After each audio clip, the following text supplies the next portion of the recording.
एक शांत सा कस्बा, सुबह की हल्की धूप, चिड़ियों की आवाज और एक घर जहां सब कुछ ऊपर से बहुत सामान्य दिखता था, लेकिन अंदर ही अंदर रिश्तों की एक खामोश जंग चल रही थी।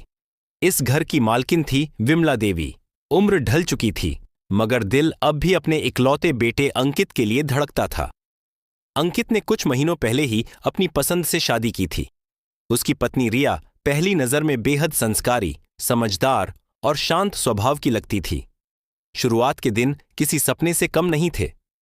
रिया सुबह जल्दी उठती, घर के काम संभालती, चाय बनाकर सास ससुर को देती और हर किसी का ध्यान रखती।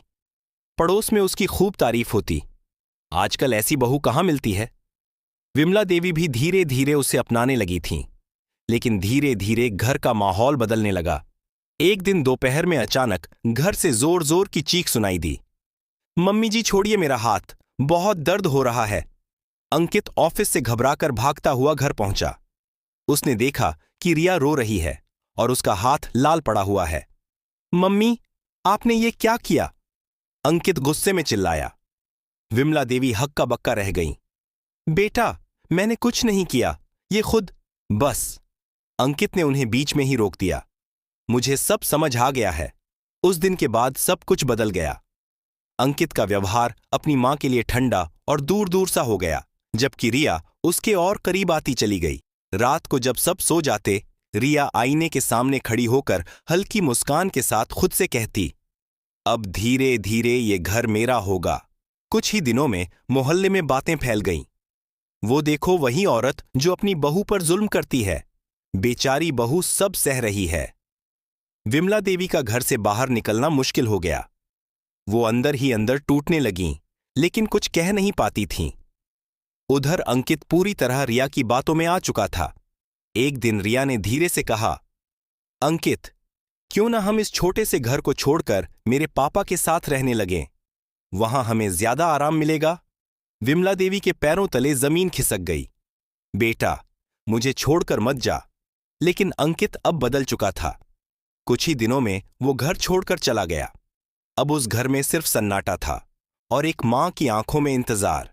इसी शहर के दूसरे कोने में एक और घर था। वहां रहती थी सुशीला और उसका बेटा रोहन। रोहन की भी हाल ही में शादी हुई थी। उसकी पत्नी नेहा थी। सुशीला को भी डर था। आजकल की बहुएं कैसी होती हैं पता नहीं, लेकिन नेहा अलग थी। वो बहू बनकर नहीं, बेटी बनकर आई थी।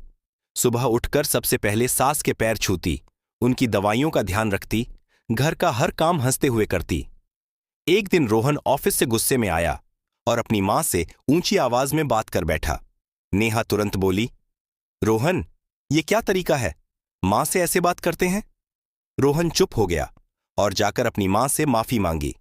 दरवाजे के पीछे खड़ी सुशीला की आंखों में आंसू आ गए, लेकिन इस बार दर्द के नहीं, खुशी के।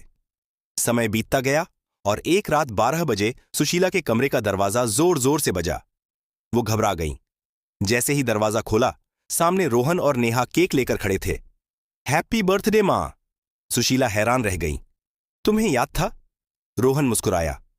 हमें नहीं, नेहा को था। उस पल सुशीला के दिल से बस एक ही दुआ निकली, भगवान, हर घर में ऐसी बहू देना। उधर विमला देवी की हालत दिन ब दिन खराब होती जा रही थी। एक दिन अचानक दरवाजे पर दस्तक हुई। उन्होंने दरवाजा खोला तो सामने अंकित खड़ा था, आंखों में आंसू लिए। मां, मुझे माफ कर दो, मैं गलत था। उसके पीछे रिया खड़ी थी, इस बार पूरी तरह खामोश। अंकित बोला, मुझे सब समझ आ गया है। अब मैं आपको छोड़कर कहीं नहीं जाऊंगा। विमला देवी ने बिना कुछ कहे उसे गले लगा लिया। एक मां का दिल आखिर मां का ही होता है, सब माफ कर देता है। कुछ महीनों बाद दोनों परिवार एक शादी में मिले। वहां एक तरफ नेहा अपनी सास का हाथ थामे चल रही थी और दूसरी तरफ रिया चुपचाप सिर झुकाए खड़ी थी। लोगों की नजरें खुद ब खुद तुलना कर रही थीं।